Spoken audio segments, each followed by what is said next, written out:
Boa noite. Acho que estamos ao vivo, sim? Estamos.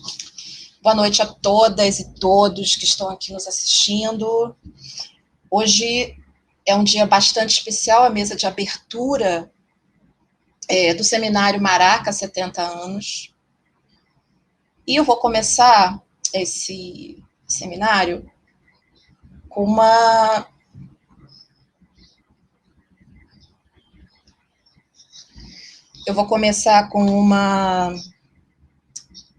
leitura de texto que eu fiz para essa abertura,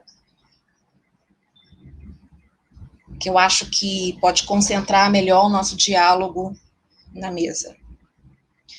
Em 1950, quando a seleção brasileira perdeu o último e decisivo jogo da Copa do Mundo daquele ano, o Maracanã viu um silêncio de 200 mil bocas.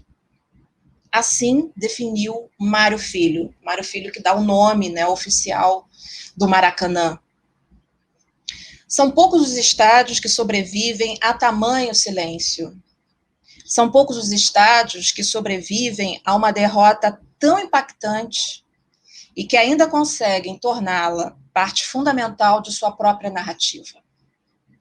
Havia, na época, um medo de que o Maracanã se transformasse em símbolo de azar. Temor expresso em algumas páginas do jornalismo esportivo. Porém, o Maracanã, mesmo com a derrota de 50, ou talvez exatamente por causa dela, se transformou em um monumento mítico, incrustado em plena zona norte do Rio de Janeiro. É verdade que sua arquitetura foi significativamente modificada, o que trouxe alguns ganhos, mas também diversas perdas. Porém, o Maracanã é muito mais que um conjunto de concreto e cimento. O Maracanã é composto de memórias vividas e inventadas, individuais e coletivas, que fazem dele um estádio aurático, um estádio único, irreproduzível. São 70 anos de história e memória. E, mais uma vez, o Maracanã, e também nós, precisaremos sobreviver ao silêncio. Não mais de milhares de pessoas espantadas com a derrota da seleção brasileira masculina de futebol. Precisaremos sobreviver ao silêncio de milhares de bocas caladas pela pandemia da Covid e uma série de fatores a ela anexada. Essa sobrevivência necessariamente passa pelo não esquecimento dessa grande derrota, assim como fez o Maracanã. Pedimos licença a essas ausências e às pessoas que sofreram e ainda sofrem por causa delas. Licença que é solicitada pelo LEME, Laboratório de Estudos em Mídia e Esporte, vinculado à Universidade do Estado do Rio de Janeiro, situada ao lado do Maracanã. A UERJ também completa 70 anos. Sim, a UERJ é setentona. Essa instituição formou professores, pesquisadoras, profissionais e, antes de tudo, pessoas que fizeram dessa imensa arquitetura de concreto uma extensão de suas vidas e de suas casas. Em tempos de pandemia, a UERJ manteve-se e mantém-se como uma instituição que promove a produção de conhecimento científico, elemento fundamental para a renovação constante do pensamento e das ações. Em tempos de pandemia, a setentona UERJ tem produzido pesquisas, trabalhos e ações relevantes em diversas áreas, mantendo-se atenta às demandas de um momento tão delicado. Este seminário foi originalmente bolado em uma mesa de bar, no final do ano passado. Ele foi pensado para ser realizado em um auditório lotado de estudantes. Não sabíamos que bares e auditórios se tornariam locais perigosos para a reunião de pessoas. Na verdade, não sabíamos que o próprio ato de reunir grandes grupos de pessoas se tornaria tão temeroso e inviável. Foi necessário, então, recorrer a uma solução para os aniversariantes, para o Maracanã e para o UERJ. Chegando a este momento, o Seminário Maracanã 70 anos ganhou vida graças à tecnologia e a dedicada pessoas que conseguiram viabilizar este encontro. Chegando a este momento, agradeço a incrível equipe do Laboratório de Estudos em Mídia e Esporte, sem a qual dificilmente conseguiríamos estar aqui nesta telinha. Agradeço a Ronaldo Elau, coordenador do Leme, e que é uma inspiração intelectual e humana. Agradecemos ao apoio do Laboratório de Comunicação Integrada e do Programa de Pós-Graduação em Comunicação. Agradeço, em nome do Leme, aos colegas professores e professoras da Faculdade de Comunicação Social. Agradecemos ao apoio da professora Patrícia Sobral de Miranda e do professor Ricardo Freitas, que ocupam a direção e vice-direção da Faculdade de Comunicação Social. Agradecemos novamente a quem estiver nos assistindo. Obrigadas a todos e todas que aceitaram o convite de compor as mesas deste evento que novamente pede licença, desta vez para anunciar as convidadas desta conferência de abertura, formada propositalmente por mulheres. Esta mesa deseja simbolizar a configuração cada vez mais sólida de novos tempos. Quando o Maracanã nasceu, não havia mulheres cobrindo Copa do Mundo. E esse fenômeno se repetiu em diversos outros aniversários do estádio. Agora, em seus 70 anos, o cenário é diferente. Certamente, ainda há muito que se construir, não somente em relação a uma maior presença das mulheres em espaços significativos do futebol e da sociedade, mas há diversas outras formas de desigualdade que precisam ser diminuídas. É com essa esperança de novos tempos que abrimos o seminário Maracanã 70 anos, e eu chamo as convidadas que gentilmente aceitaram esse convite.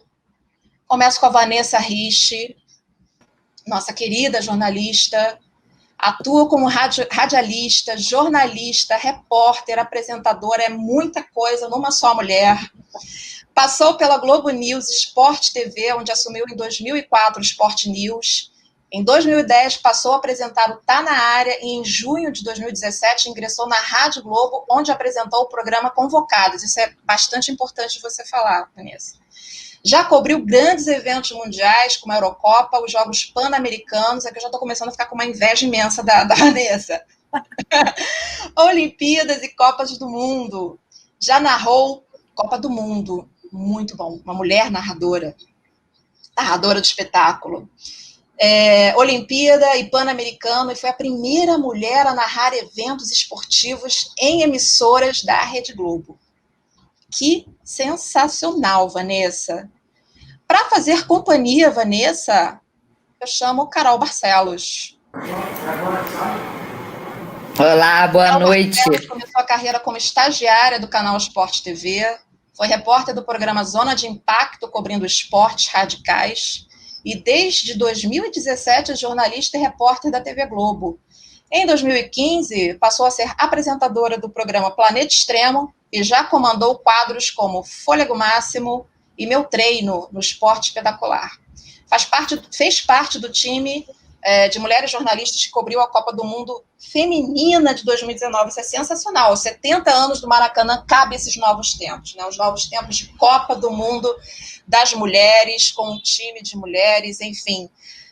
Meninas, mulheres, estejam à vontade para começarem a falar um pouco da experiência de vocês, compartilhar com a gente, tendo o Maracanã ou não como elemento central. Acho que o Maracanã simboliza um pouco esse momento do futebol, esse momento de aniversário, de símbolos importantes, e simboliza esse recomeço. Então vamos lá, vanguardistas. Gostei muito. Olha, é um prazer estar aqui. Boa noite, Carolzinha. Quanto tempo? Boa noite, Vanessa. Só assim, né, para a gente se ver. Que horror, né? A vida é tão corrida. Nossa, eu acompanhei bem esse início da Carol lá no Sport TV. Tenho boas lembranças. Leda, obrigada pelo convite. Obrigada a todos que estão aqui. Uma boa noite. Vai ser um prazer trazer um pouquinho da minha experiência, trocar uma ideia. Façam muitas perguntas. A gente está aqui para isso. E eu acho que é interessante a gente ressaltar o quanto a gente avançou, né, de uns anos para cá, e eu acho que, especificamente, principalmente, né, da Copa do Mundo feminina, que a gente teve uma audiência fantástica, a Marta, né, com as 6 bolas de ouro, eu acho que a gente teve um avanço muito grande, a chegada da Pia na seleção, E eu acho que as mulheres foram aos pouquinhos ganhando espaço. E que bom que a gente faz parte dessa conquista, tem muita estrada pela frente ainda. Mas eu me surpreendi muito quando eu cheguei na Fox. Eu vou contar um pouco da minha história, mas o que me chamou mais a atenção foi quando eu cheguei na Fox para fazer o projeto Narra Quem Sabe, e eu fiz um processo seletivo com as mulheres em todo o Brasil, e de repente eu comecei a ser incluída e convidada para projetos de diversidade. Eu falei, poxa, mas o que o projeto das narradoras, né? Pela primeira vez na história, a gente trouxe narradoras narrando uma Copa do Mundo, mulheres, equipes só com mulheres. O que isso tem a ver com diversidade? Eu pensando, né? Então, as pessoas entendiam que a mulher dentro do ambiente de esporte, narrando uma Copa do Mundo, era diversidade. E eu não encarava dessa forma. Eu achava que eu podia trabalhar no que fosse, né? No que eu gostasse, no que eu achasse interessante, no que eu achasse que valeria a pena para a minha vida, que fosse produtivo, construtivo.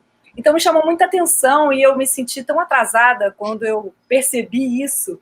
Falei, caramba, a gente tem tanta estrada ainda para percorrer, para evoluir. As pessoas estão iniciando, talvez, uma trajetória que ainda tem uma estrada longa pela frente. Então, quando eu iniciei a minha carreira no rádio, né, eu queria muito, e eu acho que todos os estudantes de comunicação deveriam começar suas carreiras no rádio. O rádio é um veículo que traz improviso, rapidez de raciocínio, e foi assim que eu comecei a minha carreira. Eu sempre fui muito comunicativa e me descobria uma pessoa comunicativa ainda nas festinhas da galera da escola e tal. Sempre eu estava ali entrevistando, adoro entrevistar. E aí eu comecei a trabalhar em rádio, trabalhei em rádio FM, aí eu fui Jovem Pan, Rádio Cidade, foi muito, muito legal, trabalho na Rádio Globo até hoje. E o rádio, ele te traz essa proximidade, mesmo você não tendo contato físico com os ouvintes, a não ser nos eventos, nos shows, mas ele te traz mexe com a imaginação. Hoje a gente tem imagens, as pessoas veem, mas antigamente não tinha, então você trabalhava com a imaginação de quem só te ouvia, era fascinante esse poder que a gente tinha, era muito legal. E aí do rádio fui para a televisão, e aí eu entrei em 99 nas organizações Globo, para trabalhar na Globo News, que foi a minha grande escola de jornalismo, recomendo muito. A Globo News, você faz todo tipo de cobertura, então, política, economia, carnaval, e ali eu fiz o sequestro do ônibus 174, uma cobertura muito importante para a minha carreira. Acho até que eu passei a existir ali dentro da empresa através dessa cobertura.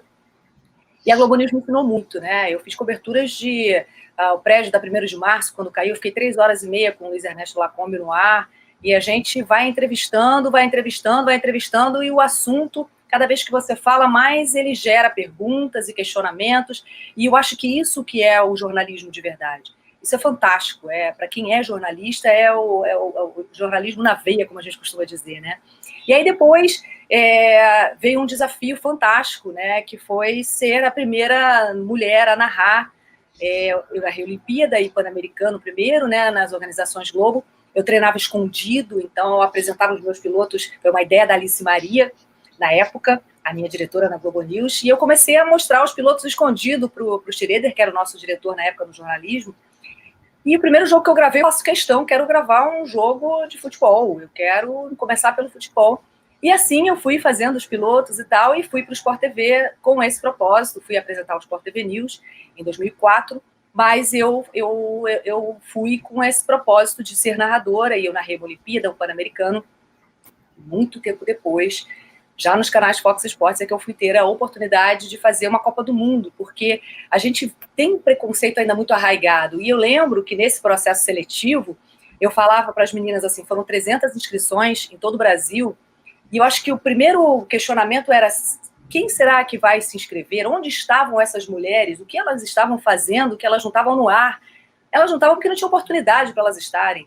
E ali foi uma grande conquista, porque eu acho que todo mundo começou a olhar de uma outra forma. A audiência da Copa do Mundo Feminina nos ajudou, né, nesse processo. A presença das mulheres no campo, jogando bem bola, arbitrando e comentando.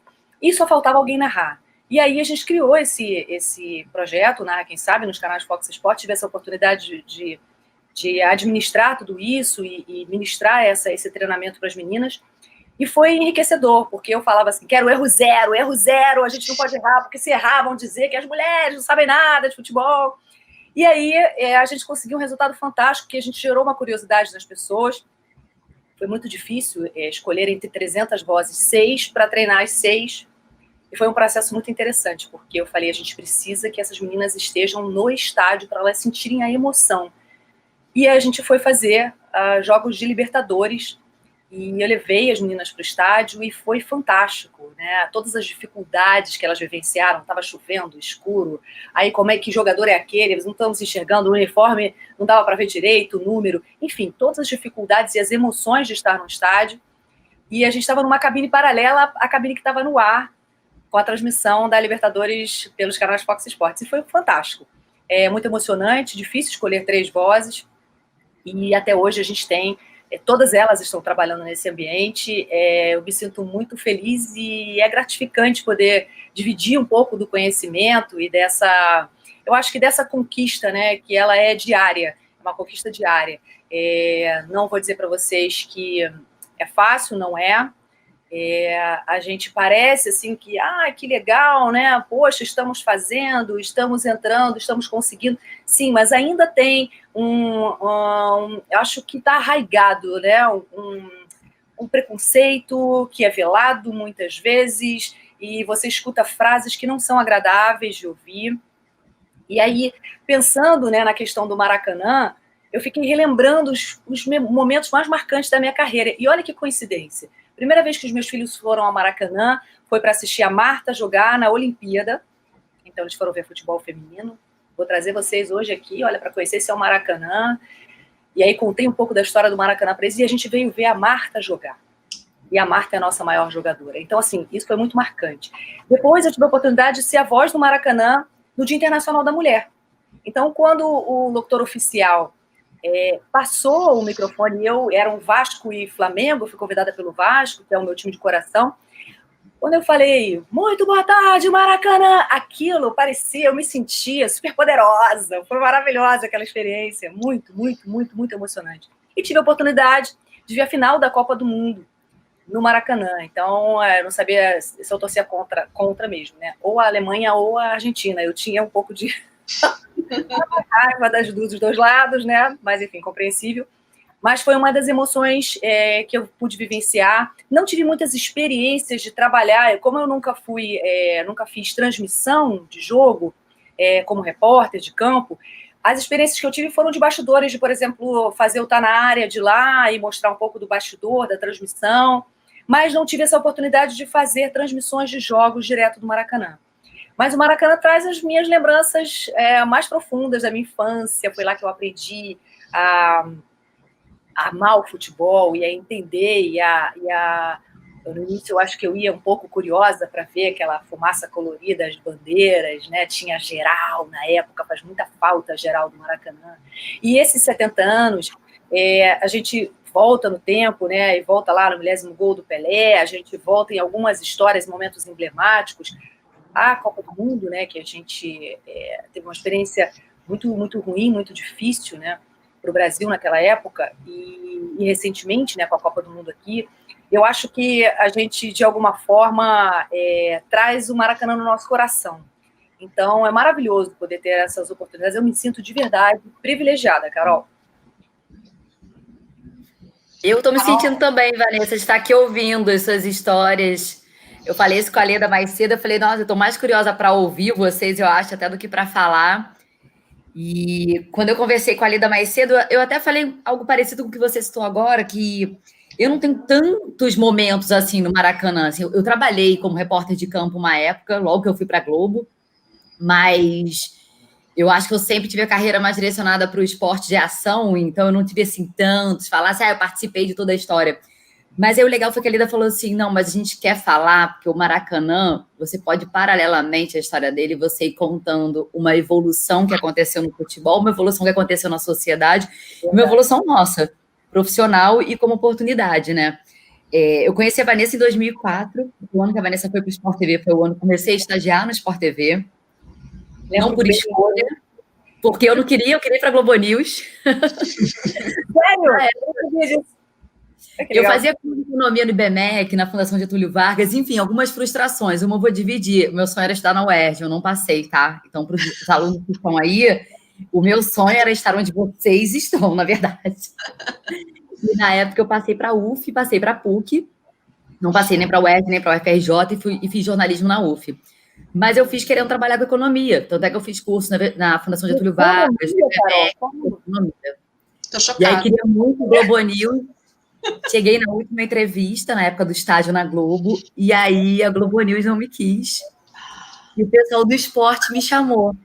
O Chiarelli, que a Vanessa conhece também, trabalhava no esporte, e falou assim, gente, mas aquela menina ninguém levou, não foi para lugar nenhum. Eu cheguei até a etapa final, né? Aí o Marcelo Barreto me chamou. Falou, olha, sua prova de esporte não é boa, o esporte é a sua última opção, mas é a vaga que eu tenho. O que você acha? Eu falei, me dá que eu vou dar um jeito. Enfim, acho que o esporte sempre fez muito parte da minha vida, mas muito mais para praticar do que para contar, né? Não eram as histórias que eu queria contar, mas hoje, assim, eu tenho uma gratidão gigante pelo acaso, né? Pelo acaso e pelo destino, porque eu acho que o esporte tem histórias lindas para a gente contar, histórias humanas muito legais, e o esporte me deu essa chance, né, de fazer parte de um movimento que ainda está em movimento. Acho que falta muita coisa. Eu tive a sorte de vir depois de algumas mulheres, né? Pois a Vanessa já trabalhava, a Glenda já era uma baita referência no esporte quando eu entrei, então, assim, mas ainda assim, quando eu saí do Sport TV para ser repórter da Globo, a Glenda já era apresentadora, a Mariana Beck tinha ido fazer Fórmula 1, e no grupo que ficava ali no Rio, eu era a única mulher. Como a Vanessa falou, assim, eu acho que eu não pensava muito nisso. Talvez por um lado bom, porque eu lembro que eu sempre pensava o seguinte, cara, não quero saber se é homem ou mulher. É meu trabalho isso aqui, eu vou fazer do melhor jeito e tal, não me interessa quem está do lado, o que é. Isso realmente não é uma questão que, para mim, vai ser um impeditivo, mas eu acho que lá no fundo eu tinha uma coisa de me testar e de achar que eu tinha sempre que ser melhor ainda. A Vanessa falou ali do erro zero. E eu, na hora, fiquei pensando, porra, não, mas errar tem mó graça, né? Errar faz tão parte do processo, ainda mais a gente trabalha com televisão. Errar, você vive isso todo dia. Mas eu acho que, no fundo, eu vivia, assim, com essa coisa de, não, eu não posso errar. Porque se eu errasse, eu sabia que o efeito era outro, sabe? O efeito era maior. Vira uma pressão que, no fim das contas, ela é muito boa para o nosso crescimento, mas, ao mesmo tempo, você questiona muito como a coisa funciona, sabe?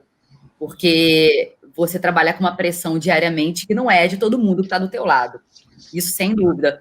Ao mesmo tempo, quando eu olho para trás, olho para o hoje e olho para frente, eu acho até excitante, assim, o desafio que a gente tem, sabe? A oportunidade de fazer parte desse movimento, a oportunidade de abrir caminho também. E eu não gosto de falar que, porra, não, porque acho que mulher não entende de futebol. Eu vou ser sincera, eu não acompanhava muito futebol no início. Nem eu. O meu pai nunca teve uma relação com futebol, nem com esporte. Tinha com Fórmula 1 e com alta velocidade, era o que eu acompanhava mais em casa. Mas eu lembro que desde o início eu falei assim, cara, assim, eu olhava em volta, imagina, quando eu entrei para ser repórter, eu olhava, tinha o Eric Faria, o Tino Marcos era repórter ainda, o Pedro Bassan, o João Pedro Paz Leme, era todo mundo repórter. Eu falava, gente, tô fodido, não vai dar. E, assim, não é porque eles entendem muito de futebol, é porque os caras são incríveis, entendeu? São grandes jornalistas, assim, contadores de história. Mas eu falei, sabe o que acontece? Eu não sou o Tino, eu não sou o Bassan, nunca vou ser, né? Mas eu tenho o meu jeito de contar a história. E acho que era o que eu queria. Eu não queria virar e falar que eu sei pra cacete de futebol. Não, eu queria falar assim, olha só, eu sei contar uma boa história de futebol, eu sei um jogo contar uma boa história, que vai ser uma história minha, que é a história que eu tô vendo e que só eu vou poder contar. E essa é a parte mais legal, acho que, do nosso trabalho, né, de jornalista e de repórter, que é você, por mais que a gente fala isso na faculdade toda hora, eu sei que vocês devem ouvir isso pra caramba, você não pode tomar partido, nem tal. Cara, você conta uma história que passa por você. Então, naturalmente, aquilo vai ter um pouco de você. Aquilo vai ter o teu olhar, é o teu jeito de contar. Tanto é que eu posso ir para o mesmo jogo com a Vanessa e com a Leda e eu vou contar uma história completamente diferente delas. Porque é o meu olhar, o delas é outro.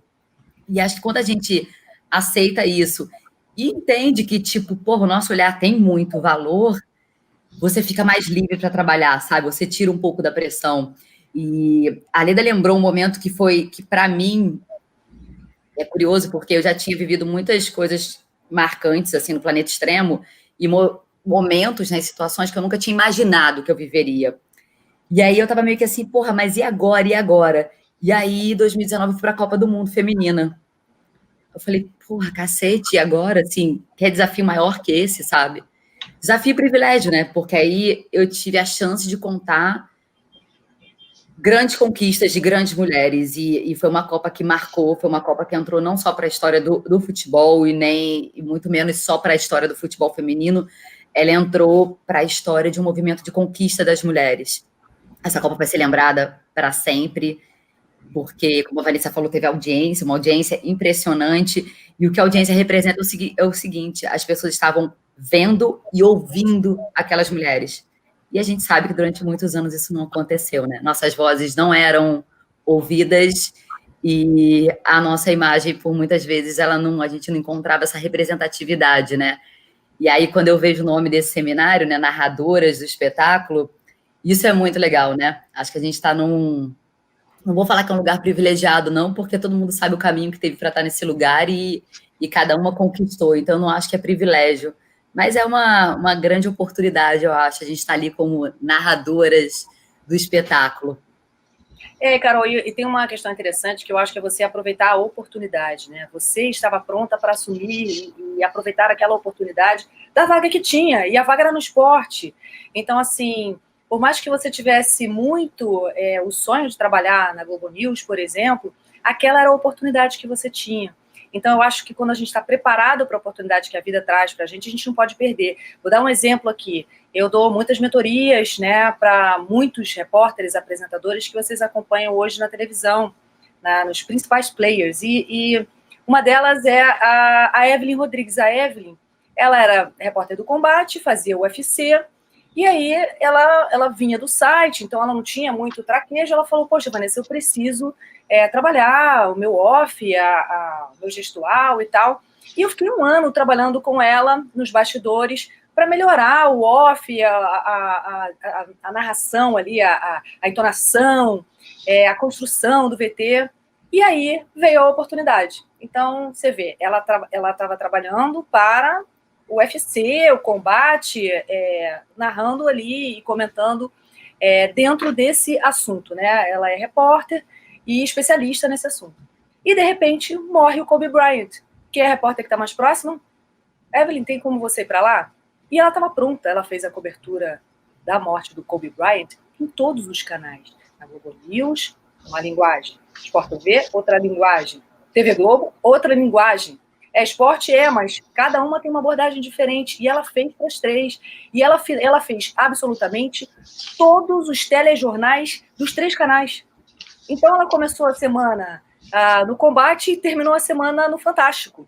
Porque aí veio o coronavírus e, de repente, ela saiu da história da cobertura do Kobe e foi para falar do coronavírus, que estava chegando, o que é isso, explica como é, o que vai acontecer.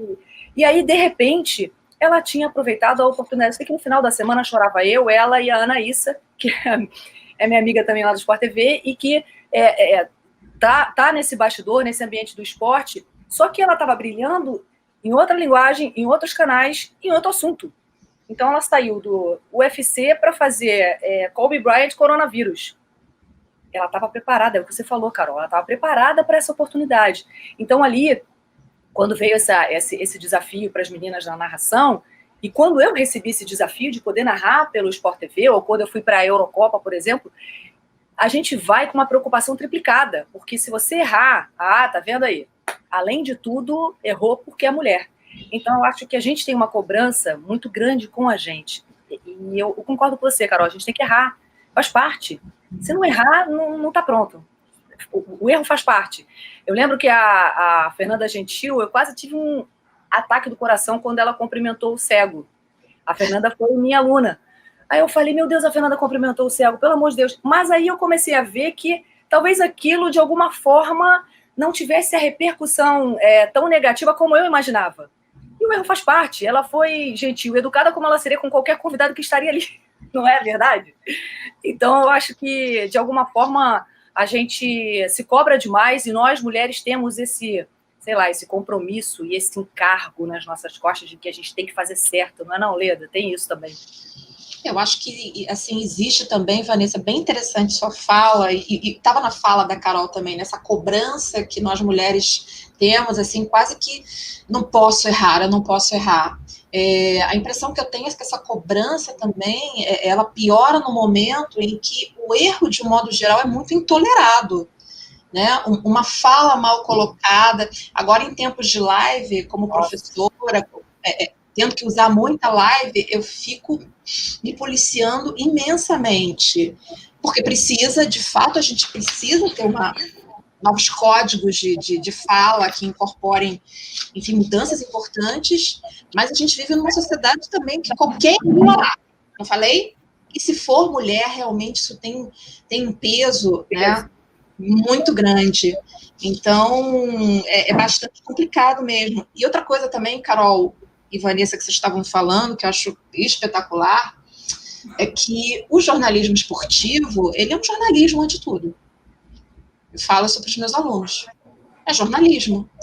Eu acho que a gente, quando se forma, né, Leda? Você se forma jornalista, você não se forma jornalista econômico, nem jornalista esportivo, nem nada. Então, exatamente. A gente, na verdade, a gente se prepara para contar a história, né? E aí é a história que pintar, né? Na hora que pintar. É claro que alguns assuntos você vai ficar mais à vontade, se eles são mais rotineiros. Mas aí você está falando é essencial, assim, quando você está na formação, que é esse processo que acho que a maioria que está assistindo a gente está, né? Você tem que gostar disso, sabe? Às vezes eu falo assim, a gente tem que gostar de gente, sabe? Jornalista tem que gostar de gente. Eu acho que muito jornalista escolhe a carreira por isso, porque é o que você vai fazer, principalmente, é sobre o que você vai falar. E quando você gosta de gente, você tem uma relação diferente e você tem um olhar diferente para qualquer história que você vai contar, em qualquer situação que você esteja. E isso, de certa forma, te deixa preparado. Preparado para, tipo, beleza, veio, não me importa o que é, veio, eu tô aqui, eu vou contar essa história. Só agradecer meu pai que chegou com a Júlia do Jazz aqui. Obrigada, pai. Obrigada.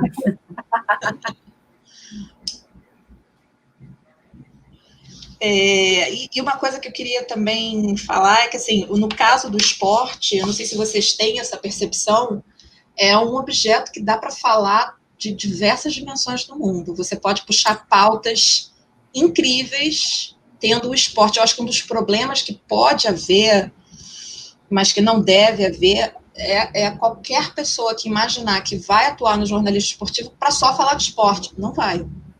Vai do esporte para outras dimensões também, né?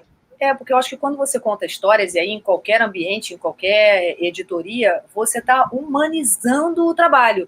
Então, vamos lá, quando eu estava na Globo News fazendo o sequestro do ônibus 174, quando na porta do hospital eu tive que dar a notícia da morte da Geisa Firmo Gonçalves, nossa, aquilo foi uma dor danada, porque eu estava ali o tempo inteiro acompanhando e torcendo para aquilo acabar. Na minha cabeça era um filme, beleza, vamos embora, a polícia vai entrar agora no ônibus, vai encerrar, acabou. Quando eu tive que dar a notícia de que ela, de alguma forma, aquele tiro tinha atingido ela, e aí a gente não sabia bem se o tiro era do Santos, se era da polícia, de onde...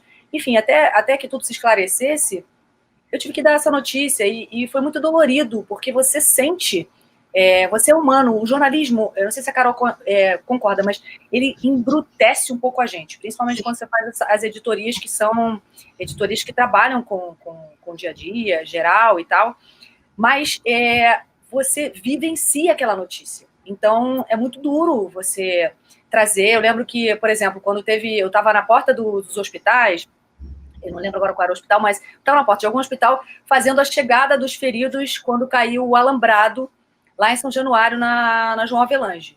Meu irmão é Vasco, meu irmão estava no estádio e eu tinha que entrar para a Globo News. Eu estava histérica. Cada ferido que chegava, eu ficava ali tentando procurar, meu Deus, será que é meu irmão? E aí a minha irmã, sabe, naquela hora minha irmã falou, Vanessa, não temos como conseguir falar com ele, nenhum celular funciona, trabalha que alguma hora a gente vai ter essa notícia. Não tem como não se contaminar, né, Carol? Você se envolve, não dá para fazer um trabalho, como foi no dia que eu tive que dar a notícia da queda do avião da Chapecoense, eu estava no Sport TV ao vivo, e ler aqueles nomes ali, amigos queridos que trabalharam com a gente, foi muito difícil. Só que é uma mistura de sentimentos. Você está no ar e você não tem como não se envolver emocionalmente com aquela notícia.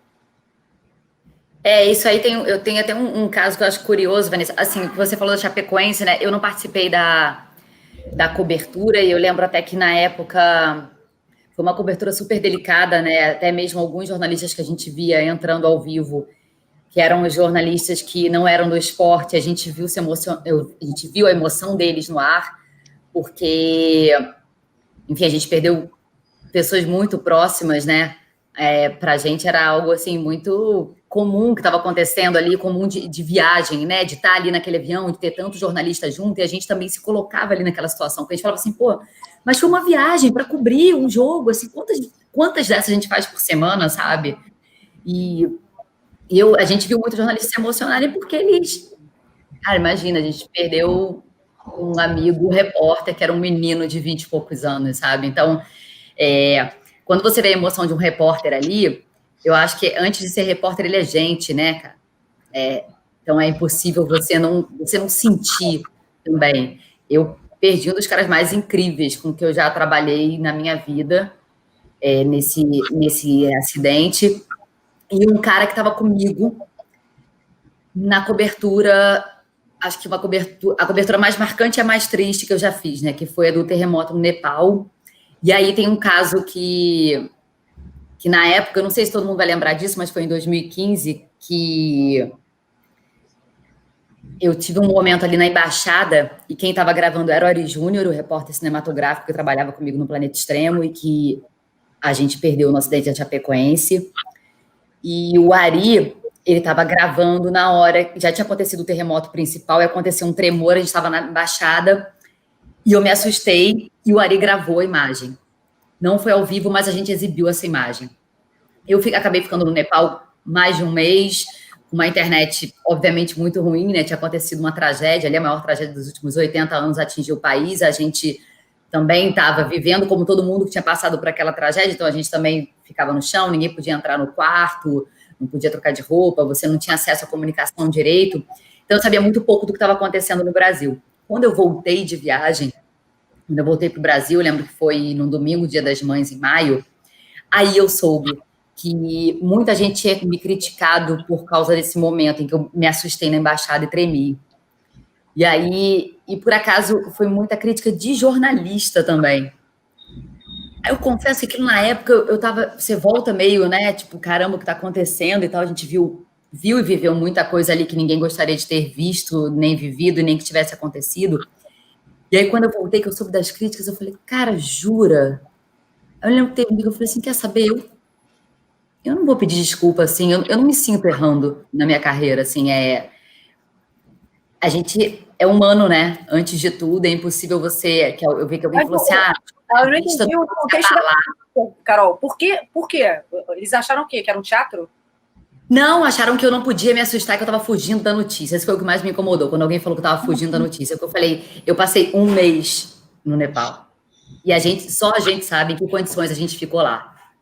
E também acho que muitas coisas não cabia a gente dividir, porque não eram para ser divididas. O nosso papel ali era outro. E aí, quando falaram, eu falei, cara, eu não vou pedir desculpa por ter sentido medo. Porque foi isso. Eu senti medo. Disso eu não vou pedir desculpas. Se as pessoas querem criticar, acho que assim, que fiquem à vontade para isso também. Mas eu falei, pô, o que é fugir da notícia? Eu lembro que nessa época eu entrei meio que num embate, tipo, pô, o que é, assim? O que as pessoas acham que é o jornalista? A gente segura o microfone e fica parado ali, sabe? Parado, falando? Não sei. Mas se você não se envolver emocionalmente, você não conta a história. Quando eu voltei para a redação, assim que eu dei a notícia da morte da Geisa lá no sequestro do ônibus 174, eu lembro que o Bonner me chamou para conversar.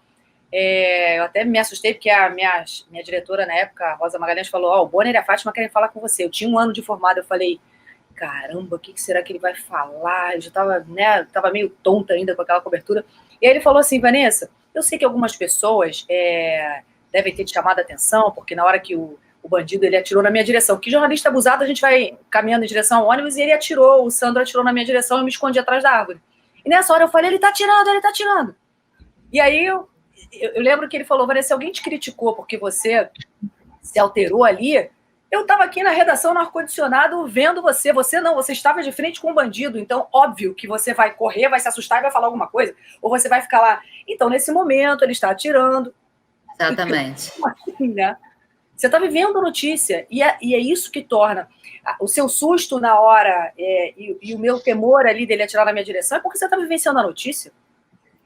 Eu lembro quando falaram assim, não, mas é porque tava balada. Eu falei, gente, eu lembro da noite anterior que eu tive. A gente tava virado, já tinha 2 dias, eu tinha passado a noite na emergência de um hospital no Nepal depois de um terremoto. Que é algo que a gente não tem como descrever, né? A gente tá falando de um país muito mais pobre que o nosso. Então, assim, entrar numa emergência num lugar desse depois de um terremoto, eu tava abalada com tudo que eu tinha visto. Mas, enfim, eu não vou entrar tanto nesse assunto, era mais para dar um exemplo, assim, porque eu tô vendo uma série muito legal, aliás, quem se interessar, o The Playbook. Muito legal, Netflix. E tá sendo incrível porque são técnicos, grandes técnicos, na verdade, que têm grandes histórias e eles estão contando sobre derrotas, sabe? E o quanto eles cresceram e aprenderam. E aí, eu lembrei, a gente vive muito isso quando é jornalista, principalmente na televisão, né? A gente é criticado também o tempo inteiro. E para não ficar aqui só contando de coisas boas, eu lembrei desse momento, dessa crítica, e aí por isso acabei dividindo, mas vamos voltar para o rumo da prosa. Bom, para mudar o rumo da prosa, acho que a gente pode começar com as perguntas, né, do pessoal. Primeiro, Carol, esse evento já está marcado pelo babado Ninguém Queria a Carol Barcelos. Obrigada, Marcelo Barreto. Isso é uma história incrível. Eu acho que ninguém queria a Carol Barcelos. Assim, não.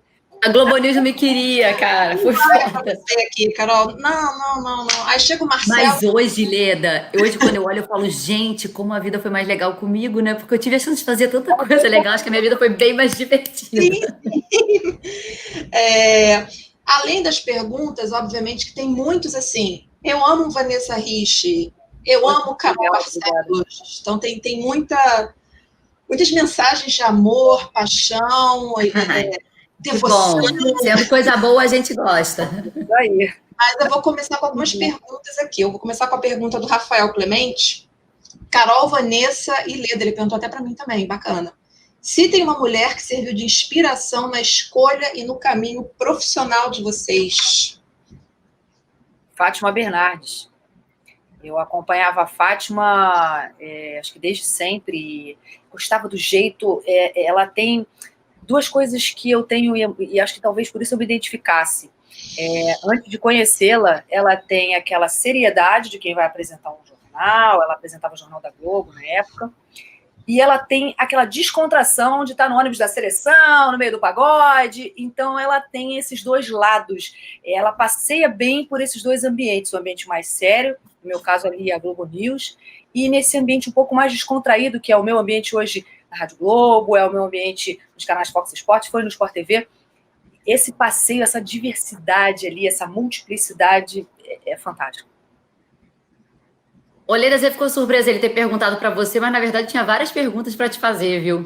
Que a gente fez uma mesa junto e foi muito legal te ouvir naquele dia, né? A gente participou de uma mesa falando justamente sobre mulheres, né? E falando do nosso ambiente de trabalho, foi muito legal. E se eu tenho uma mulher, eu acho que eu tenho muitas pessoas que me inspiraram. Eu realmente nunca fiz essa distinção. Eu vou aqui porque ela também é uma mulher, ela chegou lá, sabe? Mas, obviamente, assim, eu prefiro falar que eu tenho muitas referências, né? O Caco Barcelos, que, aliás, não é meu parente, não é nada meu, gente, senão seria muito mais talentosa. Mais uma fã. Apenas mais uma fã, nada além disso.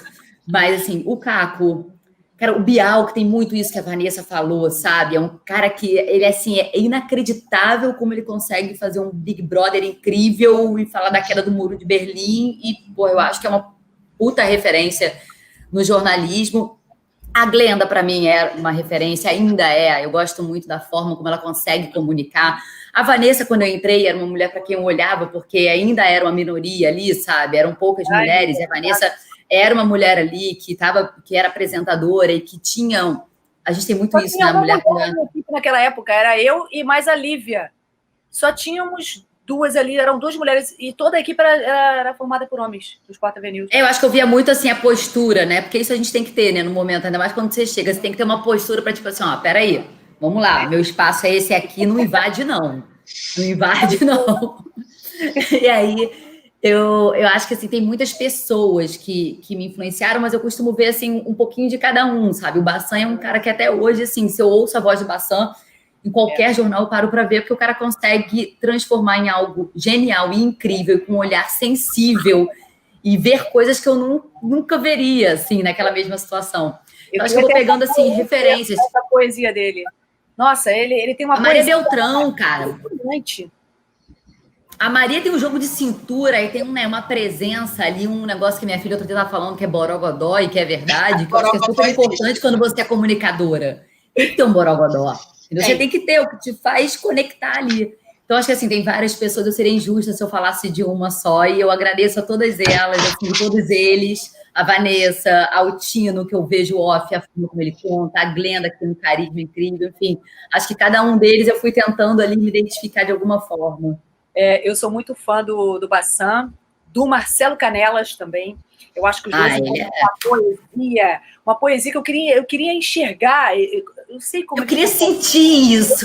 Eu queria sentir isso. É aquela frase óbvia, né? E a água está caindo ali, não sei o que, a chuva. Ele consegue fazer uma poesia com aquela que seria uma frase óbvia para você. Ele consegue, eu acho fantástico. E a Maria Beltrão foi assim a pessoa que me ensinou a passar o TP na Globo News. Na Globo News, quando eu entrei, a gente passava o TP sozinho. Então era tipo uma pedal de bateria e a gente passava o TP.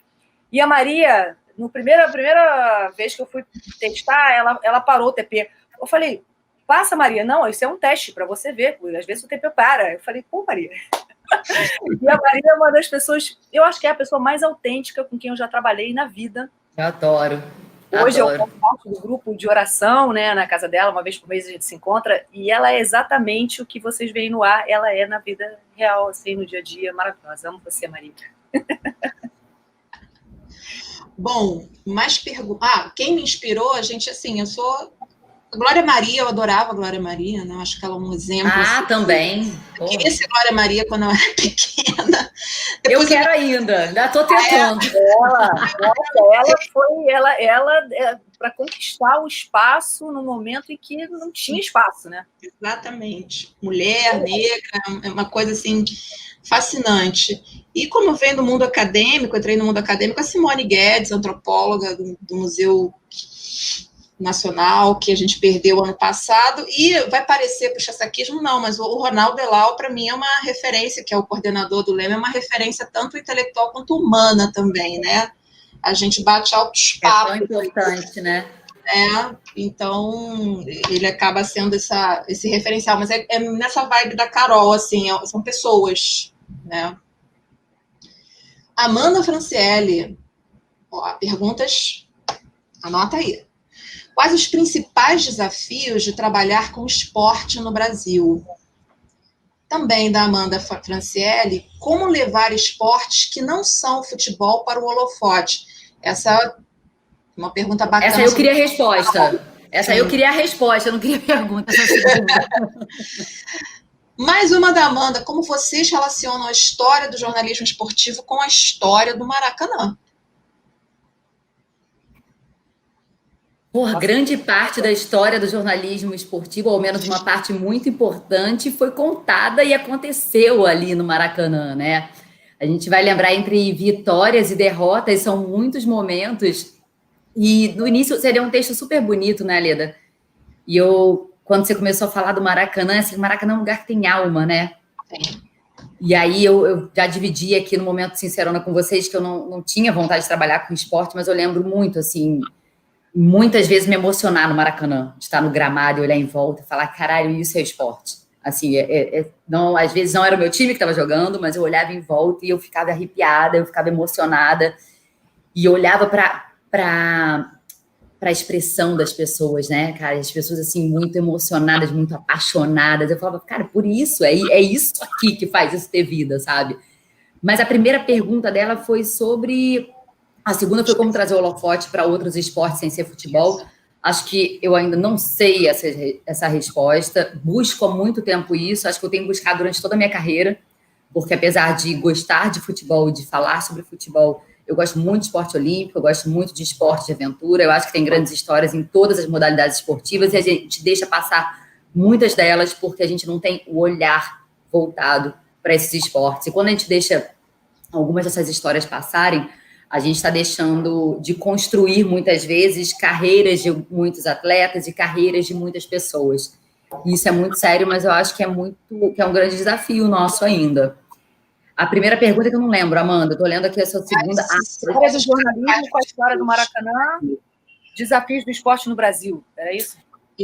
de trabalhar com esporte no Brasil, acho que sim, a gente, falando como mulher, tem um desafio a mais, sim, que é de você ter que provar que você merece credibilidade e que você sabe do que você está falando e que você está ali porque aquele espaço é seu. Acho que a gente ainda vive isso. E a outra dificuldade, essa eu acho que é maior e, sinceramente, mais séria, é que as pessoas ainda veem no Brasil o esporte quase como assim, o esporte é diversão, né? O esporte é educação física na escola e o esporte é uma diversão, é prazer, é lazer. Eu não acho, eu acho que o esporte ele é muito maior que isso. O esporte é uma ferramenta muito poderosa de educação, de formação de ser humano, de formação de valores numa sociedade, de transformação de vida, enfim, tudo que o esporte é capaz de fazer é muita coisa para as pessoas olharem e falarem que aquilo ali é só diversão, sabe? A gente minimiza muito o esporte quando fala disso e é uma pena que o esporte aqui não seja visto como essa potência que é e não venha, tipo, ali, junto o tempo inteiro com a educação, porque o esporte, ele educa, e muito, e de uma forma muito natural. Assim, a gente brincando ali, no sentido de estar se divertindo e se movimentando, você mexe com muitos valores, ensina muitos valores. Eu acho que no dia que a gente levar o esporte com a seriedade e com a enxergar a potência que ele tem, como sociedade, a gente vai evoluir pra caramba. Eu acho que o maior desafio que a gente tem aqui no Brasil para os atletas é sobreviver. O cara que chega numa Olimpíada, ele é um sobrevivente, porque ele venceu todas as adversidades. Não falta de patrocínio, de incentivo, espaço para ele treinar. Não tem incentivo, não tem dinheiro, não tem verba, não tem investimento, aí ele precisa sair do Brasil para treinar fora, para ele conseguir ter igualdade de condições, para ele ser competitivo. Isso é muito triste, é muito difícil para o atleta. E quando a gente vivencia o dia a dia dos atletas é que a gente alcança e entende todas as dificuldades. É uma mágica que eles fazem para chegar numa Olimpíada de forma competitiva e quando ganha uma medalha, então, acho que é a glória. Acho que esse é o desafio. Holofote para os outros esportes é uma pergunta fantástica. É a pergunta do R$1 milhão. É muito complicado, porque a gente tem uma tendência o que vende mais, o que dá mais audiência, está relacionado. E aí, quando você vê um esporte, como a gente teve a oportunidade na Olimpíada, e no Pan-Americano, e eu acho que isso foi fantástico para o Brasil, você apresentar outros esportes, como a gente teve a oportunidade de ver uma esgrima, um hipismo, outros esportes ali que talvez não sejam tão badalados e não tenham tanto retorno de audiência, ou às vezes alguns esportes que não têm o investimento que deveria ter, é maravilhoso você poder observar, aprender, entender. Tem tantos esportes fantásticos e que as crianças não chegam nem a praticar e nem a conhecer, porque talvez não estejam vendo na televisão. Então, acho que uma dica legal é apresente todos os esportes que você puder, né, para as pessoas que você conhece. Fale dos outros esportes para o seu filho, para o seu primo, para o seu parente, para o seu amigo, porque eu acho que é uma maneira que a gente tem de democratizar e ajudar a popularizar um pouquinho mais. E eu acho que a história do Maracanã, ela se mistura realmente com a história do jornalismo, com a história do esporte, com as conquistas que a gente obteve, o crescimento que a gente tem hoje da mulher dentro desse ambiente. É interessante as pessoas observarem que a gente não, hora nenhuma a gente quer criar um clube da Luluzinha, a gente só quer ter uma participação maior, um engajamento maior. E não sei se a Carol lembra desse bastidor, mas quando a gente fez aquela campanha Deixa Ela Trabalhar, quando a gente juntou todos os depoimentos e a gente, num grupo de mulheres, discutia, poxa, mas o que vocês acham? Vamos incluir isso, essa imagem, essa... Quando a gente viu o produto pronto, era assustador a quantidade de ofensas e xingamentos e preconceito que estava ali. A gente ficou com vergonha do produto final antes de chegar à conclusão de que, olha, isso a gente pode mostrar, ou não é muito agressivo, sim, mas aí a nossa discussão é muito agressiva, muito pesado, mas é o que a gente vive. Então, a gente tem uma estrada tão grande ainda pela frente a percorrer. Sem dúvida. Acho que vocês responderam como se relaciona a história do jornalismo esportivo com a história do Maraca? Sim. Chegou uma pergunta de novos talentos, não foi? Alguém perguntou aí, assim, que pensa no futuro? Eu acho que deve ser lá mais para frente. Vamos para a próxima, do Ezequiel. Como vocês receberam as cenas de assédio ocorridas com colegas de profissão nos estádios de futebol? Mais uma Ezequiel, da a gente... essa do Ezequiel, assim, não sei se recebeu é a palavra, né? A gente não recebeu, assim, a gente já viveu, né? A gente já viveu isso, assim. Ali a gente teve o registro de momentos que a maioria já viveu, já ouviu, já passou, já teve que responder ou teve que se defender, assim. A gente estava falando, a Vanessa falou isso e eu também, né? Assim, eu falei, mas eu não fiz tanto tempo futebol. Não fiz tanto tempo diante do... Caramba, quando eu olho agora tem 15 anos já, eu tô ficando velha, Vanessa. Assim, dos 15 anos que eu tenho no jornalismo esportivo, a maior parte eu não fiz futebol, mas eu acho que durante 4 anos, eu passei uns 4 anos, isso lá atrás, né? Isso deve ter uns 8 anos atrás, durante 4 anos eu ia todo fim de semana para estádio. Era o meu trabalho, né? E assim, é porque, infelizmente, a gente, não vou falar que a gente se acostuma, mas a gente aprende a lidar e a conviver com aquilo, né? Acostumar não seria exatamente o termo, mas você aprende a viver com aquilo, então você vai pedir para sair, vai mudar de emprego, porque não é assim que acontece uma vez. Hoje, eu acho que o fato das coisas estarem sendo registradas, ele é muito bom, né? Porque quando a pessoa vê, ela fala assim, cacete, meu Deus, jura que isso acontece? Mas a gente já viu e já viveu e já teve que se defender de momentos, tipo, a gente sabe exatamente o que é. Você, hoje, muito melhor, viu? Muito melhor. A última vez que eu fui ao estádio foi ano passado e eu fiquei até impressionada, assim, como tinha mais mulheres à minha volta na cobertura e também com a relação e com a recepção. Mas isso a gente está falando de agora, né? 2019, assim, é muito recente. Teve algum momento assim, que você, Carol, Vanessa, desculpa ter cortado, mas a Carol estava falando disso, que você chegou a pensar assim, não, esse aqui é meu limite. Acabou. De tão grave que foi. Você também, Vanessa. Se sente ofendida. Não tem uma jornalista mulher que não tenha atravessado o campo fazendo a matéria, trabalhando, e não tenha sido xingada de piranha. Não tem nenhuma. Todas elas foram. Todas elas passaram aperto com a torcida ali, fazer a entrada do estádio. Eu levei um beijo no ar ao vivo na Eurocopa. Eu estava com o Lucas Gutierrez, ele estava no estúdio, não está na área. Não sei o que, aqui a Eurocopa, pá, de repente eu levei um susto, ele levou um susto, a gente ficou meio sem reação. O que a gente faz agora? Tipo, que situação constrangedora é essa? Eu tô trabalhando, sabe? Então, assim, a falta de respeito e o preconceito, às vezes, e o assédio, ele não tem limites, porque às vezes eu entendo que as pessoas não conseguem alcançar o tamanho daquilo, ou não de alguma forma... não consideram que aquilo seja uma agressão. Isso é divertido, o cara deu um beijo na hora. Oi? É uma brincadeira. Não é. Não é, não. É uma brincadeira se o outro está participando também, né? Se existe uma reciprocidade, não é o caso ali. No caso, aquilo ali é uma violência. Eu acho que nunca cheguei ao meu limite, Leda, porque quanto mais eu me via nessa situação, mas eu falava assim, cara, não vai ser de fora que vão me falar qual é o meu lugar, o meu espaço, mas não mesmo. Não mesmo. Eu sempre tive isso muito certo dentro de mim, dentro da minha cabeça, e sempre foi muito claro dentro da minha carreira, assim. Eu vou para onde eu quiser, eu vou chegar onde eu quiser e eu vou fazer tudo que eu quiser, e não vai ser de fora porque me xingaram aqui ou me xingaram ali, que isso vai mudar. Mas é uma violência, cara. Óbvio que é uma violência. Sim. Você sair para trabalhar, eu já discuti algumas vezes em estádio, depois aprendi realmente que não era o lugar, nem o momento para fazer isso, mas com o tempo a gente ganha um pouquinho de maturidade e melhora nisso. Mas eu ficava louca, cara. Nas primeiras vezes que eu chegava no estádio, alguém me chamava de piranha. Eu ficava louca e discutia de verdade, porque, cara, você tá ali saindo para trabalhar, às vezes domingo à noite, sabe lá de onde você tá saindo, o tempo que você leva para chegar no trabalho, sabe? Todo mundo ali tem uma história, cada uma de nós tem, né? E aí você chega lá no teu ambiente de trabalho, a pessoa fala, cara, é muito agressivo. É uma violência que algumas pessoas durante muito tempo interpretaram como brincadeiras ou como uma coisa de estádio, né? Ali é permitido, ali né? Pô, mas não precisa, vai ficar assim. É normal, é tranquilo, é assim, o estádio é assim, não deveria ser.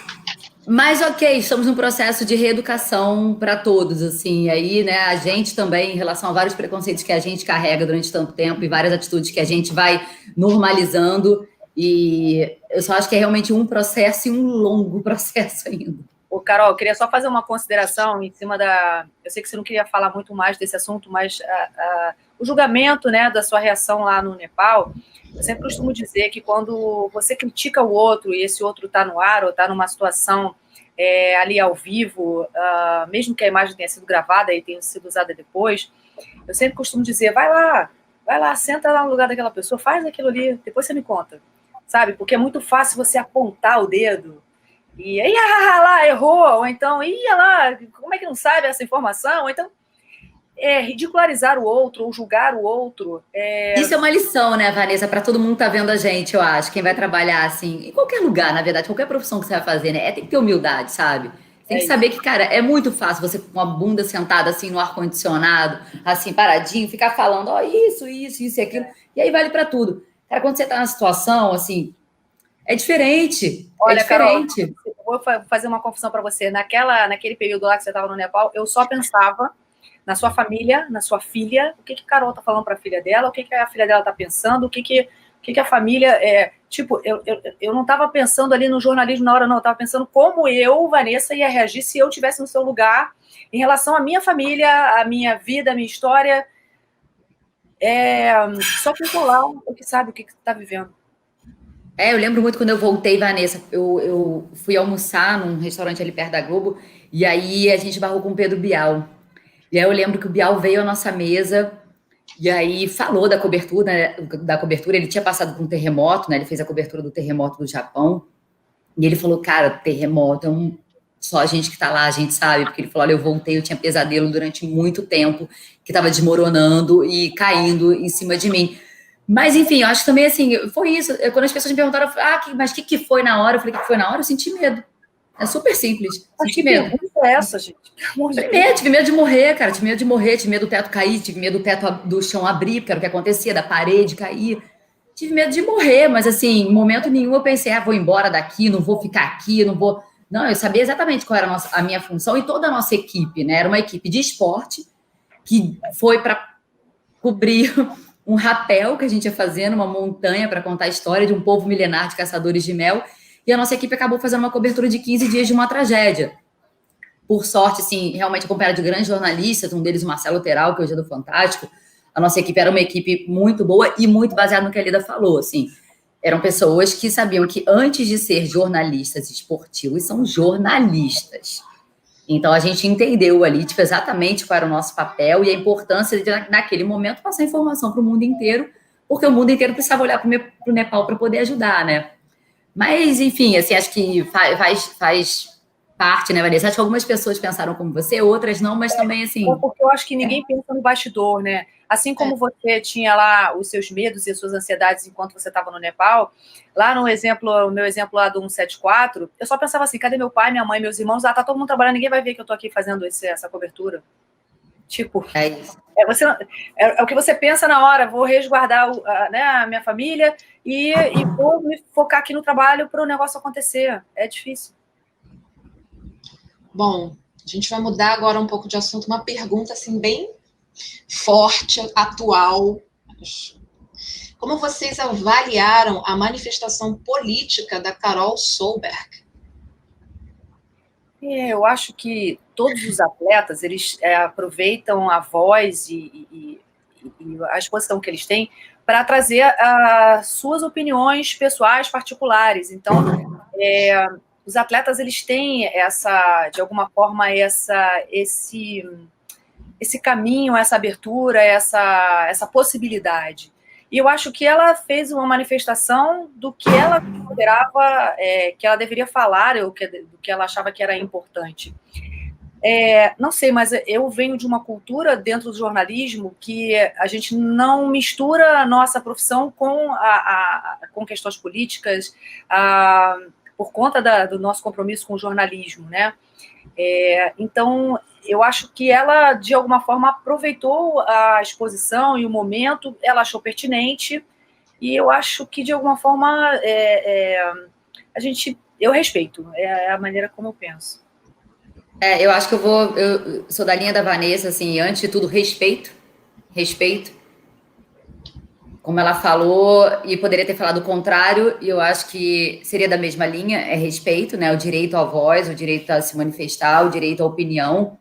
E falando de uma forma mais geral, a gente está vivendo um momento em que a gente está vendo muito atleta se manifestando, Eu acho que durante muito tempo a gente também cobrou isso, né? O atleta entrava lá, ele tinha performance, ele tinha um resultado, ele tem uma visibilidade gigantesca, e quando ele se manifesta, ele é, assim, capaz de transformações.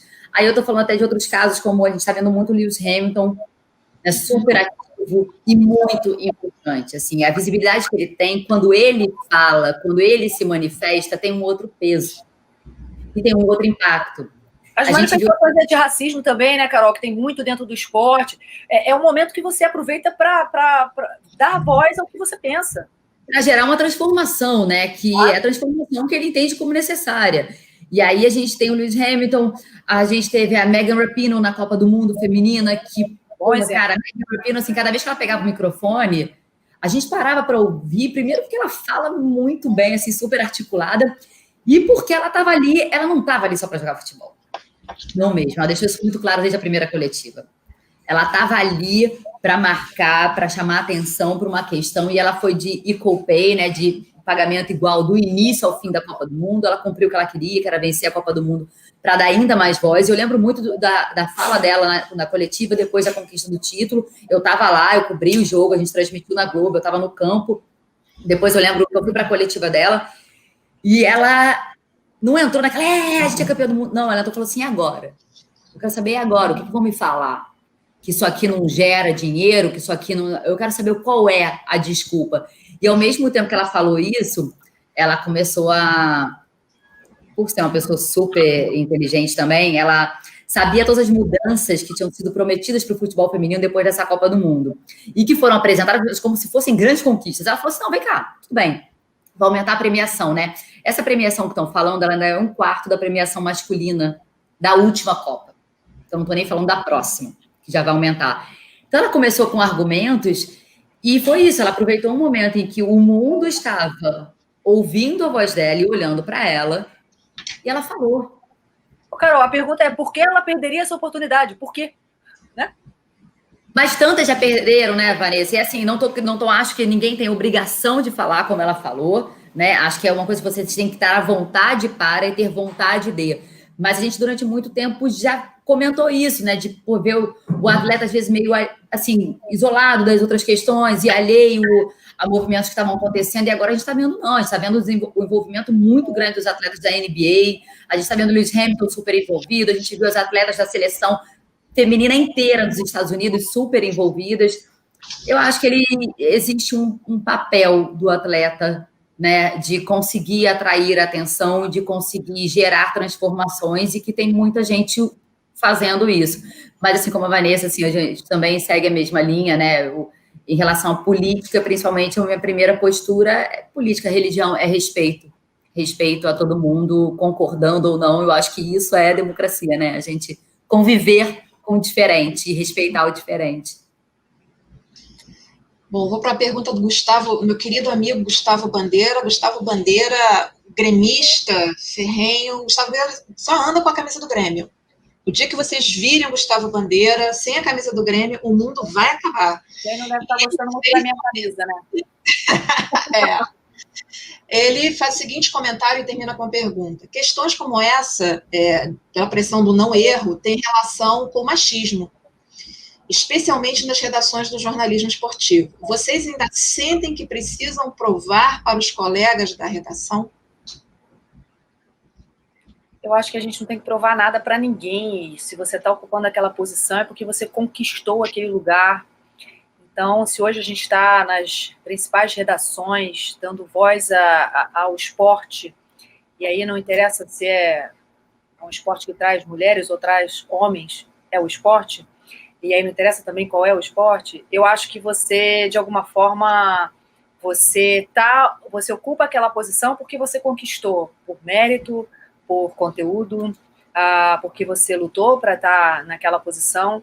Então, eu acho que está diretamente relacionado, sim, é um preconceito arraigado, e a gente sabe lá no fundinho que a gente precisa fazer melhor, de alguma forma, do que os homens, e eu acho que a humildade entra muito aí.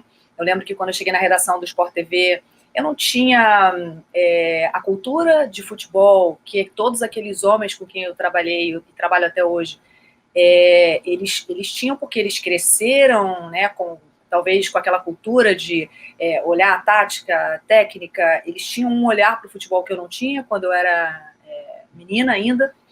E quando você chega com humildade, olha, realmente eu não tenho essa cultura que vocês têm, mas eu quero aprender e eu estou aqui para estudar, é um misto. Você demonstra humildade e você também estuda e trabalha dobrado para você conseguir.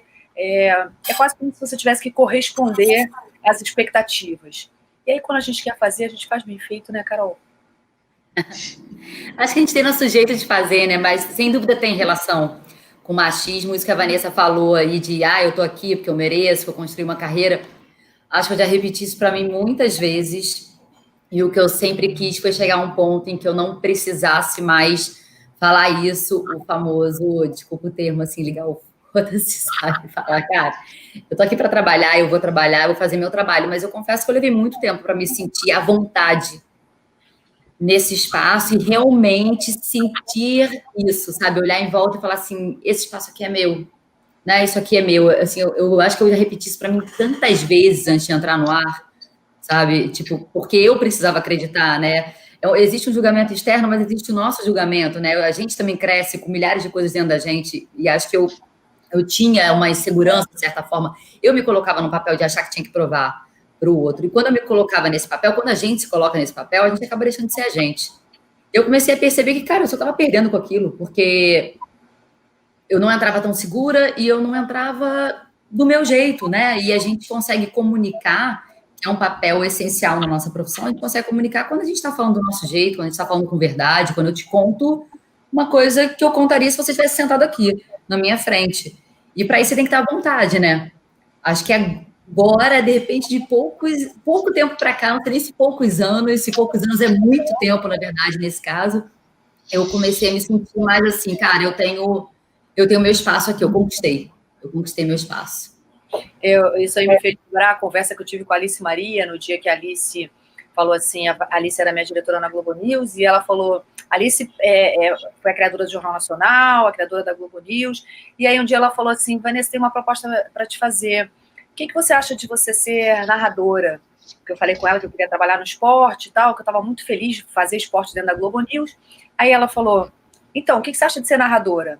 Aí na mesma hora eu tomei um susto, eu falei, narradora, Alice? Caramba, mas tem tanto preconceito, as pessoas vão me julgar, tá, mas narrador o quê? De futebol? Aí eu fiquei tentando ali trabalhar na minha cabeça, ela falou, Vanessa, vai para casa pensar, essa vaga não existe, e você me dá a resposta, pensa e me dá a resposta. No carro eu liguei para ela, falei assim, Alice, já aceitei a proposta. Como assim? Você nem pensou? Falei, se eu for para ainda pensar, parar para analisar, pode pegar uma terrinha e jogar em cima que eu morri. Então, óbvio que eu quero esse desafio, eu aceito.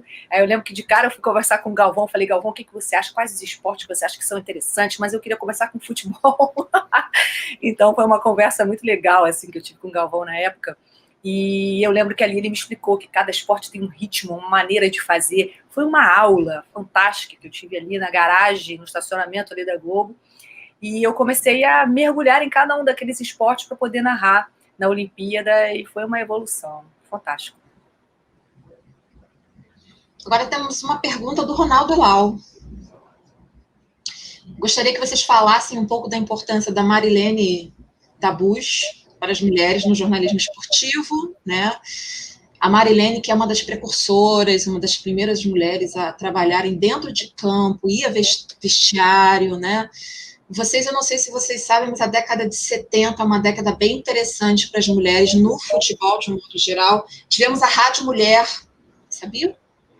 Lá em São Paulo, com a Regiana Ritter também fazendo coberturas esportivas, mas a Marilene, de fato, é um ícone e Ronaldo pediu para que vocês... Beijo para você, Ronaldo, e obrigada pelo convite, parabéns aí pelo trabalho mais uma vez. Acho que a última vez que eu estive na UERJ, encontrei com ele em alguma das palestras. Eu acho que essas mulheres, todas elas, especialmente a Mariana, ela tinha talvez um sonho, uma vontade, e ela, assim como nós, também não se questionava, será que é possível ir? E se ir, o que vão falar? Não, eu quero fazer, eu vou fazer, vamos lá. Quem disse que é proibido, né? Eu lembro que a primeira vez que eu levei meus filhos ao Museu do Futebol em São Paulo, de cara tinha uma exposição das mulheres no futebol. Eles nasceram uma geração onde eles chegam para treinar lá no PSG, onde eles jogam bola, e o time que está treinando antes deles é um time feminino. Então, eles não sabem que um dia a mulher não podia, era proibida de jogar futebol, não era um esporte considerado adequado para as mulheres. Então, isso está no preconceito que a gente aprendeu, que a gente cresceu com ele. Então, eu acho que ela tinha esse princípio. E imagina como deveria ser constrangedor naquela época ter que ir para o vestiário. Não era realmente um ambiente, talvez, pronto para receber mulheres, né? Mas eu acho que lá no fundinho do coração dela, ela devia pensar, é isso que eu quero fazer, e não interessa se eu vou entrar no vestiário, se vai ter alguém pelado, ou se eu vou ter que ouvir gracinha de um ou do outro. Ela fez o que ela achava que era considerado correto. São essas mulheres desbravadoras que trouxeram a gente até aqui. Desbravadoras e corajosas, né, Vanessa? Acho que, na verdade, a gente entra no papel de agradecer, assim, pela coragem que ela teve, que outras mulheres tiveram.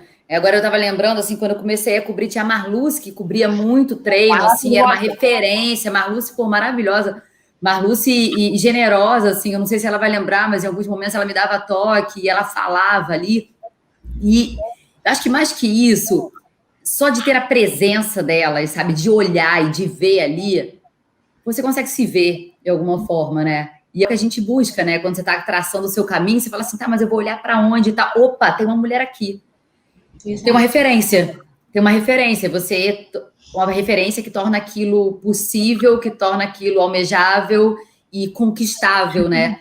E, pô, acho que são pessoas que nascem para fazer muito mais do que uma carreira, né? Muito mais do que ter uma profissão, mas que realmente abrem caminho para muita gente e provocam uma transformação, né? Porque se não tem essa que chega na frente, se não tem pessoas que chegam à frente, que abrem um caminho, às vezes a gente, talvez, né, ou provavelmente, muitas de nós não tivesse seguido a carreira porque não ia se sentir representada ali de alguma forma. Porque quando você acha, mesmo que seja uma aqui, outra ali, assim, eu lembro que me gerava um conforto quando eu chegava num treino e via a Marluce.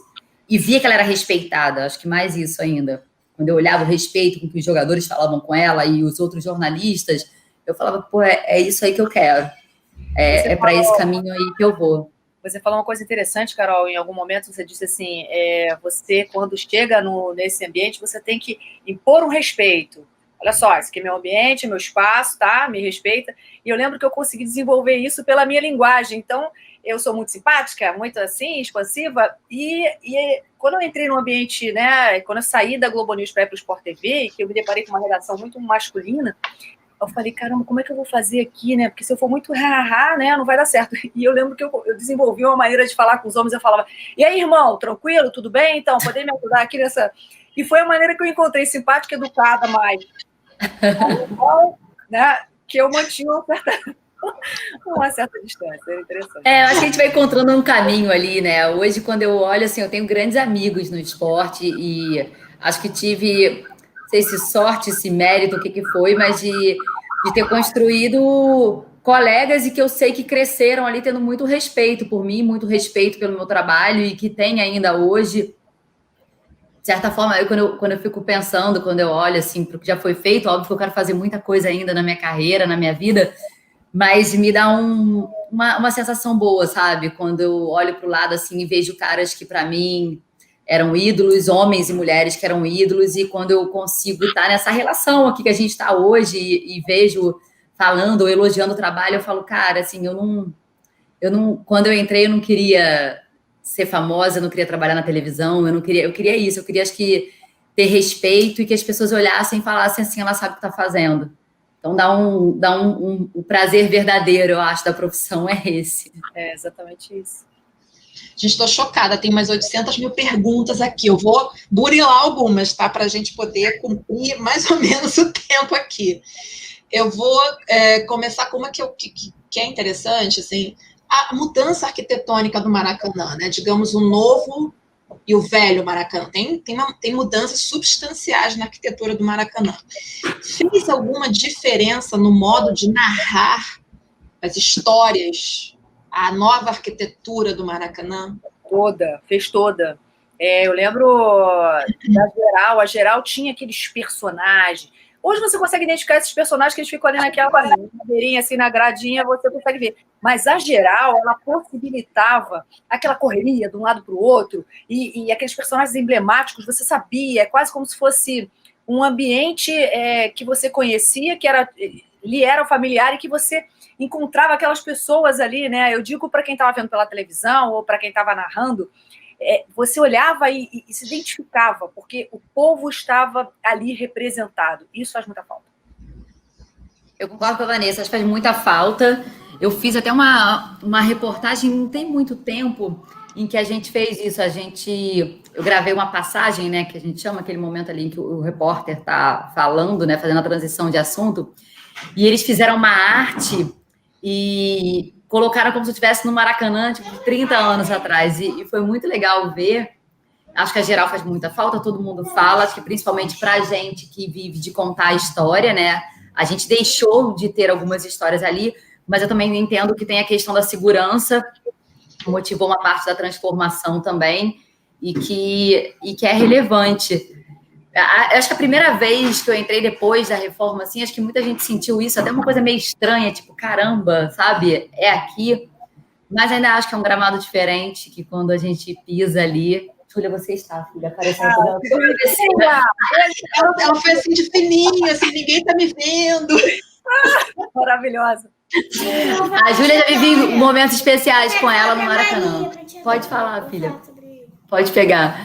Eu vivi alguns momentos já com a Júlia no Maracanã. Assim, a Vanessa falou que levou os filhos dela, né? Eu levei a Júlia para ver também a seleção feminina nas Olimpíadas. Infelizmente, a gente viu a eliminação, mas ela estava comigo na Copa do Mundo 2019. Ela foi para a França e porque eu queria, enfim, que ela visse muito mais que o jogo de futebol, eu queria que ela fizesse parte daquele movimento que estava acontecendo ali, de um momento que, para mim, é histórico. Mas voltando para o Maracanã, acho que com obra, sem obra, com todas as mudanças que podem vir a acontecer ainda, o Maracanã vai ser sempre um lugar que tem alma, e isso é muito raro. E sabe o que eu ia falar também? Eu vivenciei um dos momentos mais emocionantes da minha carreira.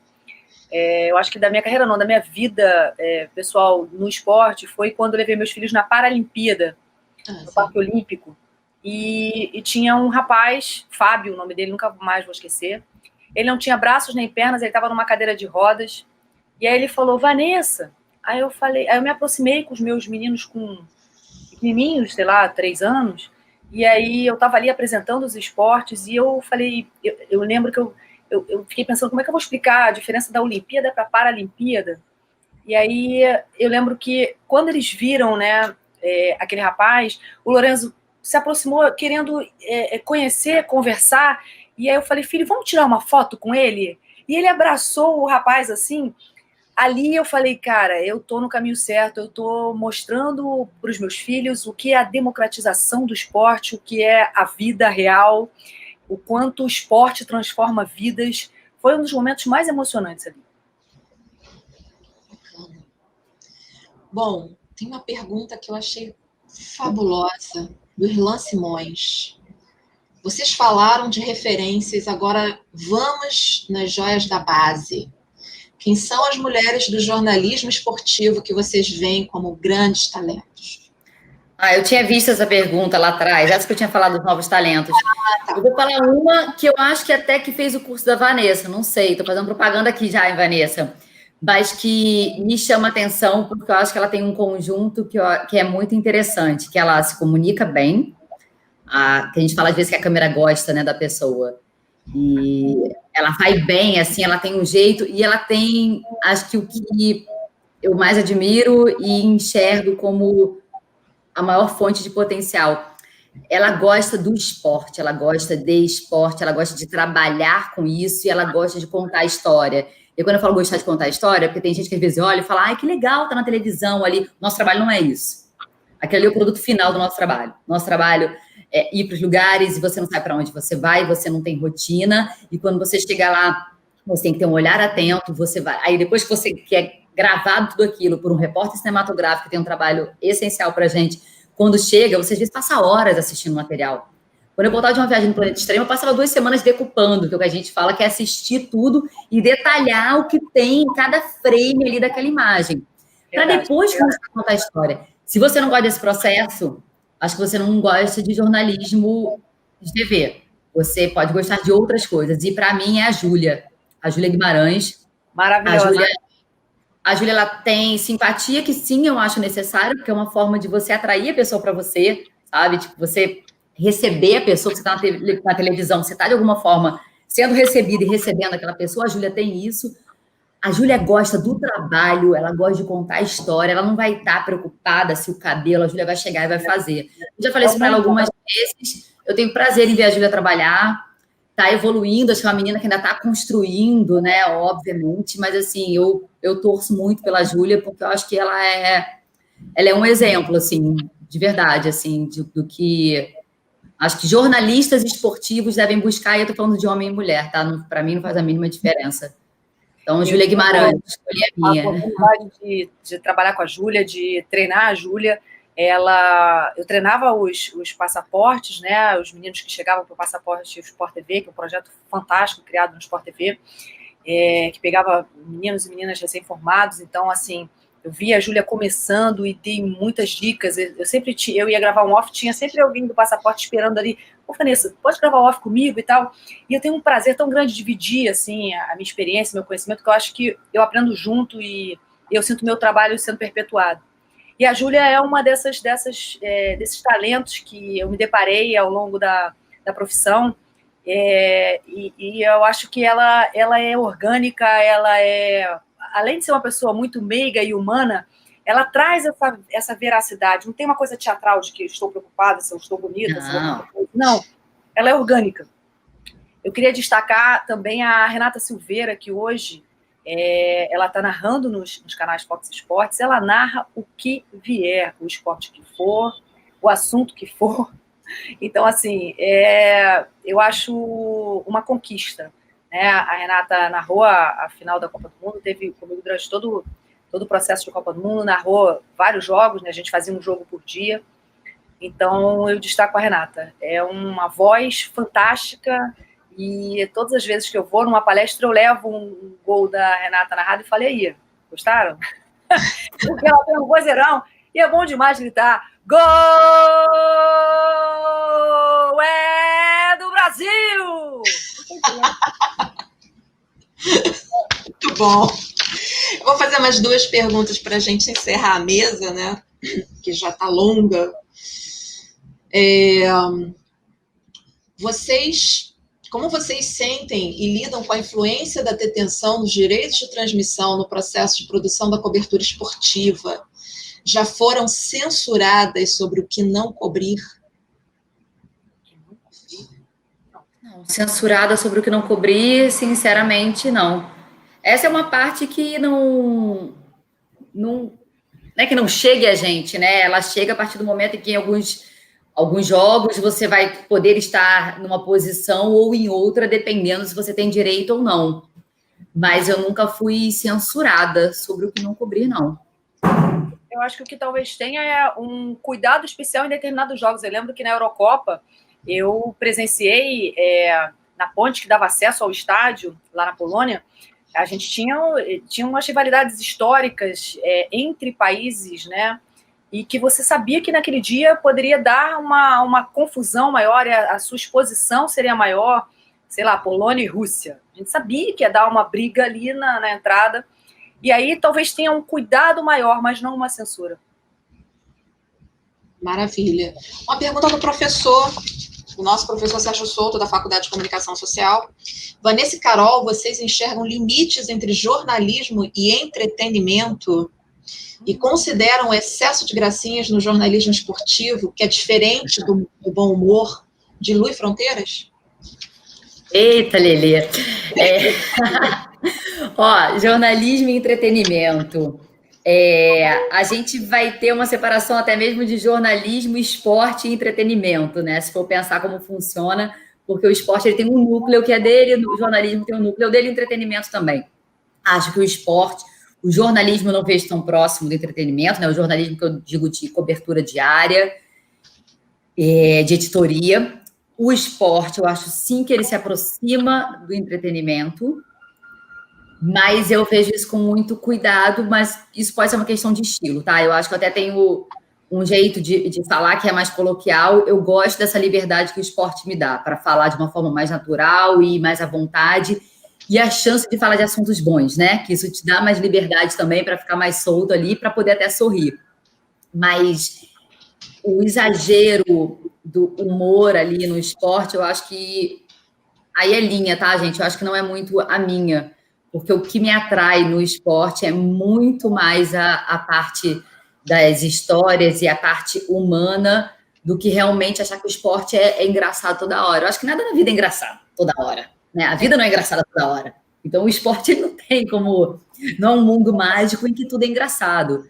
E, por vezes, eu acho que você forçar uma graça, você querer colocar o esporte num papel em que ele é divertido o tempo inteiro, a gente empobrece o esporte. E a gente empobrece as histórias que o esporte conta. Então, não é muito uma linha que me atrai.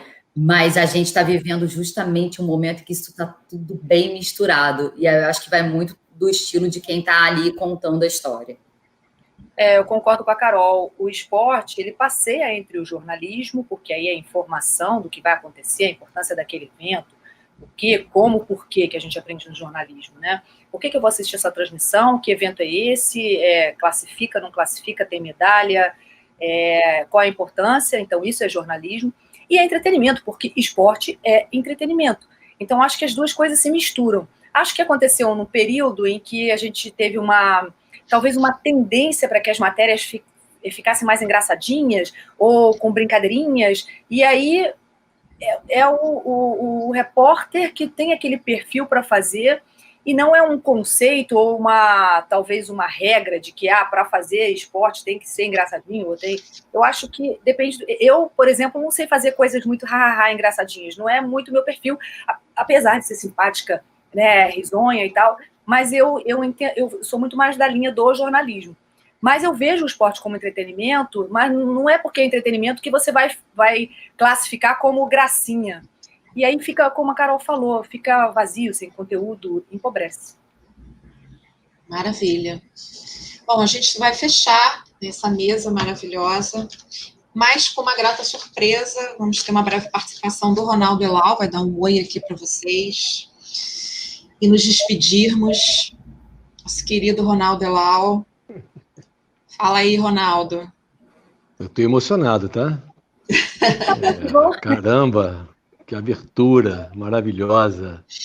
Só tenho que agradecer muito a Vanessa e a Carol. A gente que agradece. Tuas referências. Obrigada, Ronaldo. Vanessa, eu conheci no passado mesmo no seminário, e a gente já estava pronto para colocar para o público o nosso curso de extensão na UERJ que você ia ministrar. Vai acontecer. Breve. Carol, sou fã, ela é minha vizinha. Ela não sabe que eu sou fã dela, entendeu? Não, gente, peraí, calma aí, vizinha. Eu acabei de me mudar, agora eu tenho que saber se eu sou sua vizinha aqui ou. Não acredito, você nunca falou. Eu te cumprimentava como vizinha. Tem uma vez eu até comentei que você não pôde ir num seminário, alguma coisa assim. Eu acho que você não registrou direito. Verdade. Eu me mudei, tô com uma saudade daí. Nossa Senhora. Tá aqui perto também? Tá na Gávea ainda? Tô no Leblon. Bom, deixa eu falar assim.